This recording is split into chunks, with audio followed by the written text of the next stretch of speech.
Hello guys, welcome back to hello engineer platform. जैसा कि आप लोग को पता है कि मेरा आरसीसी का लेक्चर चल रहा है। इन आरसीसी में डिजाइन ऑफ स्लैब स्टार्ट कर रखा। मैंने लास्ट क्लास में डिफ्लेक्शन इन बीम डिस्कस किया था और उससे लास्ट क्लास में डिफ्लेक्शन कंट्रोल इन बीम या ऑफ बीम। आज का आप लोग हेडिंग देख के समझ गए होंगे कि आज मैं क्या पढ़ाने वाला हूं। तो हेडिंग में क्या लिखा हुआ है? Design of slab, under bracket में लिखा हूं बेंडिंग मोमेंट। यस, अगर कोई न्यू स्टूडेंट इस वीडियो को देख पा रहे हैं तो उनसे रिक्वेस्ट है कि वो जाके मेरा चैनल वाले सब्सक्राइब कर ले, बेल आइकन दबा लें, ताकि मैं जब नेक्स्ट वीडियो डालूं तो आपका मोबाइल में नोटिफिकेशन जा सके, आप देख पाओ। और पीछे का भी एक बार सब्सक्राइब करने के बाद पीछे का भी जितना वीडियो मैं आरसीसी लेक्चर में पढ़ाया हूँ वो एक बार देख लें। ओके, हम अब चलेंगे, आज का हमारा स्टार्ट होगा। तो जैसा कि बेंडिंग मोमेंट इन स्लैब, हम लोग तो बेंडिंग मोमेंट इन बीम में भी पढ़ा। अभी बेंडिंग मोमेंट और शेयर फोर्स जब मैं वो पढ़ाऊँगा तो अच्छे से स्टार्ट करूँगा। बट यहाँ पे बेंडिंग मोमेंट निकालने का एक फार्मूला दे रखा है। ऐसे तो बेंडिंग मोमेंट किसी भी स्ट्रक्चर में कैसे निकालते हैं हम लोग? अगर यहाँ लोड लग रहा है और ये दूरी हमको इस पॉइंट पे देखना है बेंडिंग मोमेंट, तो ये load into distance, this called bending moment. ये तो नॉर्मल डिफिनेशन में बता दिया, बट यहाँ पे हमारा वो सब अभी नहीं जानना है। हम जब सोम जब पढ़ेंगे तो अच्छे से हम बेंडिंग मोमेंट और शेयर फोर्स का स्टडी करेंगे।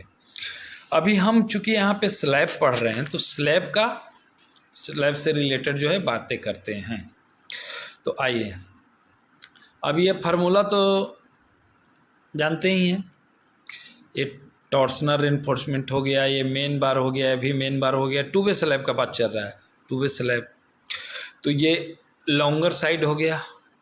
लॉन्गर मानिए या ना मानिए, टू वे में तो लॉन्गर क्या शॉर्टर क्या होता है, फिर भी लॉन्ग शॉर्ट तो होता ही है थोड़ा बहुत।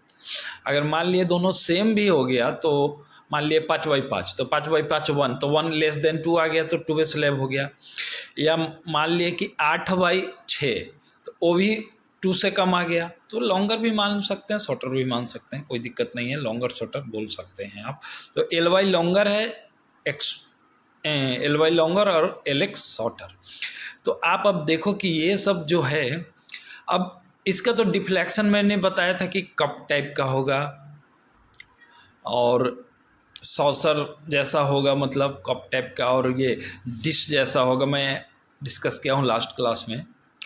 और ये इसका शेप का बात कर रहा हूँ कि शेप कैसा होगा, और उसका जो होगा सिलेंडर जैसा होगा वन वे स्लैब का। अब हमारा बेंडिंग मोमेंट इसमें क्या कैसे हम निकाल पाएंगे स्लैब का?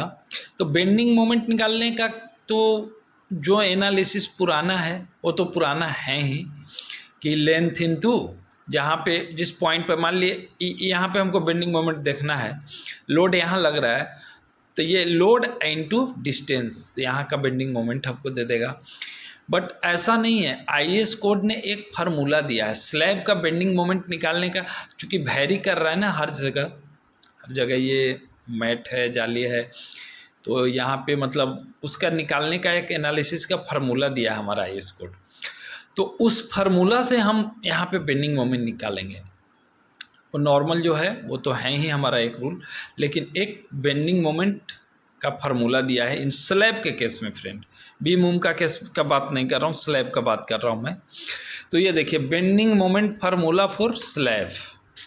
यस, अभी देखिए एक्चुअली में हम जैसा कि जब से स्टार्ट किया स्लैब, तो LX LY पे हम जोड़ देते आ रहे हैं कि स्पन एलोंग X एक्सिस और स्पन एलोंग Y एक्सिस। तो मतलब इफेक्टिव लेंथ ये क्या हो गया हमारा, इसको कोई लेंथ भी बोलता है, लेकिन हम यहाँ पे इफेक्टिव बोलेंगे। इफेक्टिव इसलिए बोल रहा हूँ कि जो अनसपोर्टेड लेंथ होगा, है ना, वही तो लेंथ हम लोग यूज में ला पाते हैं, इसीलिए हम लोग इफेक्टिव ही इसको बोलेगा। तो ये effective length LY, effective length LX। तो हमारा अब IAS कोड कहता है कि bending moment formula for slab वो क्या है, इन एक्स डायरेक्शन में क्या है, इन एक्स डायरेक्शन में क्या है, M X equal to alpha X, या फिर कहीं कहीं आपको ए एक्स लिखा हुआ मिल जाएगा। तो डोंट कंफ्यूज गाइस, एक ही चीज़ है, अल्फ़ा एक्स या A X, W into L X square. Yes, तो कहीं कहीं आपको ना ये एल वाई और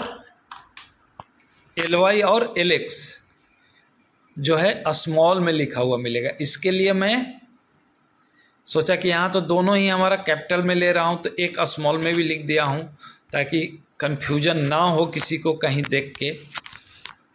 कोई फार्मूला अगर किसी टेक्स्ट बुक या IAS कोड में देख लिया तो फिर अरे सर ने तो ये बड़ा वाला, यही चीज़ है, वो अपना सिंबॉलिक करने के ऊपर है, कोई बड़ा बात नहीं है।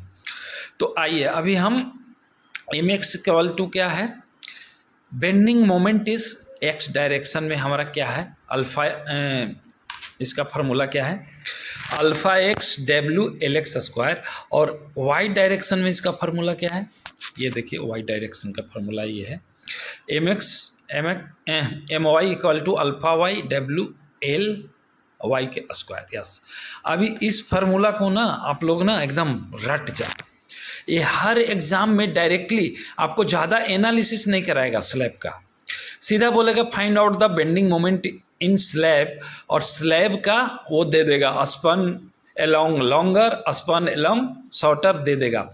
तो ये जो है span along longer, span along shorter दे देगा, और बोल देगा कि bending moment coefficient X direction ये है, वाई डायरेक्शन ये है, और टोटल डिजाइन लोड दे देगा आपको। समझ गए? तो अगर टोटल डिजाइन लोड दे दिया, कोएफिशिएंट दे दिया, एल एक्स दे दिया, एल वाई दे दिया, तो क्या आप लोग इतना वो नहीं है कि निकाल पाएंगे?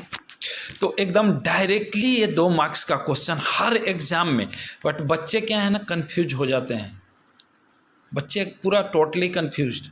अब मान लिए ये आपका याद नहीं रहा कि अल्फ़ा को क्या कहते हैं, तो अल्फ़ा को हम लोग कोएफिशिएंट ऑफ बेंडिंग मोमेंट कहते हैं, और ये आपको डायरेक्टली एग्जाम में देगा अगर 2 नंबर का क्वेश्चन ड्राफ्ट किया तो ओके, हम लोग आगे देखते हैं अभी।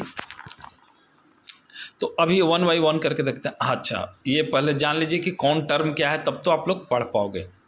तो ये वेयर क्या बोलता है कि W is design load per unit area. Yes, इस पे थोड़ा ध्यान देना पड़ेगा, पर यूनिट एरिया में ये लोड है, और LX shorter span, LY longer span, alpha X bending moment coefficient along X axis या एक्स डायरेक्शन। यस, ये याद रहे फ्रेंड, ये बेंडिंग मोमेंट कोएफिशिएंट हमारा मेन है, और ये एल वाई क्या है, अल्फ़ा वाई क्या है, bending moment coefficient along Y axis या डायरेक्शन, और हमारा एम एक्स क्या है, bending moment in X direction आए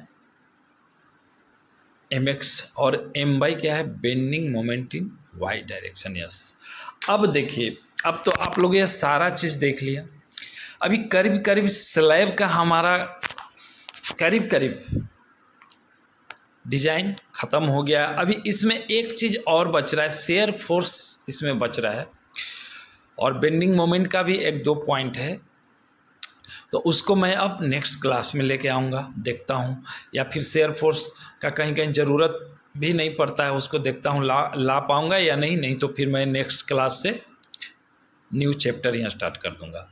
तो ये दोनों में से एक केस होगा, देखता हूँ, अगर एक केस होता है कि शेयर फोर्स भी थोड़ा बता देने से होगा आप लोग को कि एटलीस्ट अवेयर हो जाओगे आप लोग टर्म से, जैसे बेंडिंग मोमेंट बता दिया, अभी शेयर फोर्स बता दूंगा, तो आपको ओवरऑल जो है ना स्लैब का जो है नॉलेज हो जाएगा। और मैं जितना भी फार्मूला बताया हूँ फ्रेंड, प्लीज़ एक बार जस्ट मेमोराइज इट, ये स्लैब से भी 3 से 4 मार्क्स डायरेक्टली JEE एग्ज़ाम में आते हैं फ्रेंड। ओके फ्रेंड, आज के लिए हमारा ये लेक्चर समाप्त हुआ। अगर कोई न्यू स्टूडेंट इस वीडियो को देख रहे हैं तो उनसे रिक्वेस्ट है कि प्लीज़ वो जाकर मेरा चैनल सब्सक्राइब कर लें, बेल आइकन दबा लें, ताकि मैं जब नेक्स्ट वीडियो डालूं तो उनका मोबाइल में नोटिफिकेशन जा सके और वो मेरा वीडियो देख पाएँ। और एक रिक्वेस्ट और है कि पीछे का जितना भी मेरा वीडियो है RCC का, वो एक बार ज़रूर देख ले फ्रेंड, नहीं तो ये बीच से डिजाइन ऑफ स्लैब हमारा बहुत बाद में आता है, तो ये समझ में नहीं आएगा। ओके फ्रेंड, आज के लिए इतना ही। Thanks, bye. हम फिर मिलेंगे नेक्स्ट वीडियो में।